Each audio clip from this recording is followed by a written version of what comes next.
سے آ رہے ہیں اور غیب میں واپس جا رہے ہیں. قالوا انا للہ وانا الیہ راجعون.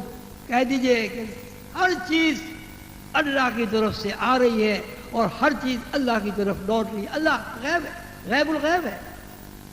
تو قرآن پاک میں جو تیسرا باب ہے معاد کا، اس تیسرے باب کو اگر ہم غور سے پڑھیں تو سارے مسائل کا حل ہمارے سامنے آ جاتا ہے. مثلا ایک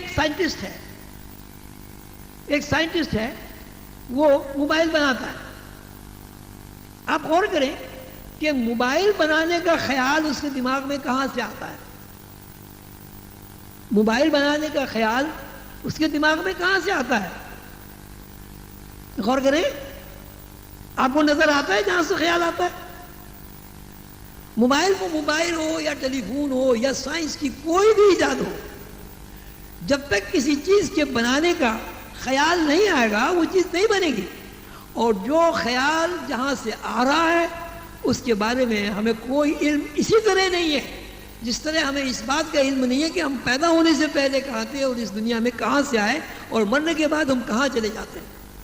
اس کا مطلب یہ ہوا کہ ہر خیال غیب سے آ رہا ہے اور اس کی تکمیل ہوتی ہے اور اس کی تکمیل ہونے کے بعد پھر وہ غیب میں چلے جاتی ہے. آج جو آپ کو ترقی نظر آ رہی ہے دنیا میں، اس سے پہلے دنیا میں اس سے بہت زیادہ ترقی ہو چکی ہے.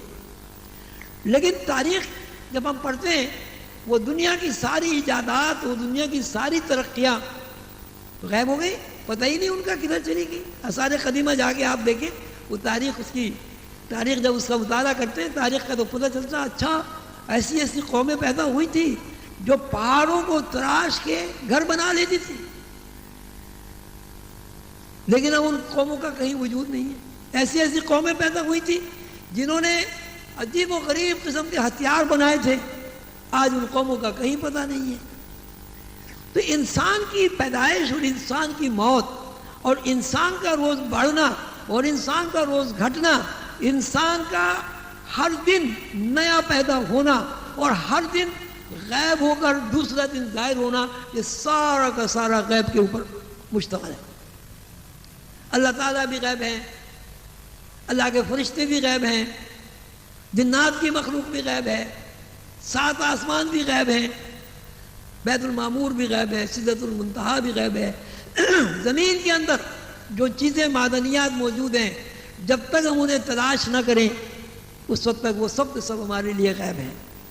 غیب سے مراد یہ ہے کہ اللہ تعالیٰ نے انسان کو اس لیے دنیا میں بھیجا ہے تاکہ وہ غیب کی دنیا سے واقف ہو، اور جب تک کوئی انسان غیب کی دنیا سے واقف نہیں ہوگا غیب الغیب سے واقف نہیں ہوتا.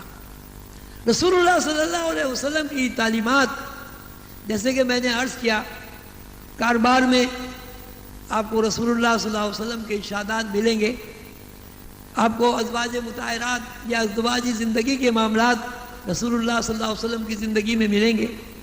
رسول اللہ صلی اللہ علیہ وسلم نے کس طرح غزوات میں جنگیں کی وہ سارے حالات کو تاریخ میں ملیں گے. لیکن تمام باتوں کا مقصد یہ ہے کہ اللہ کا رسول صلی اللہ علیہ وسلم ایک ہی بات فرماتے ہیں کہ بندے کا اللہ سے تعلق قائم ہو. وما خلقت الجن والانس الا لیعبدون.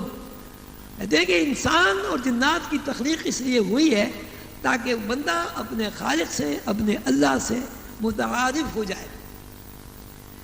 تو اگر انسان دنیا کے کتنے بھی علوم سیکھ لے، کتنی بھی ترقی کر لے، اگر اس کا رشتہ جو اس کی اصل ہے غیب سے نہیں جڑے گا تو اس کی ساری ترقی، اس کے سارے علوم، اس کی نالج میں تو اضافہ کر سکتے ہیں لیکن اس کی زندگی کو کبھی سکون فراہم نہیں کر سکتے.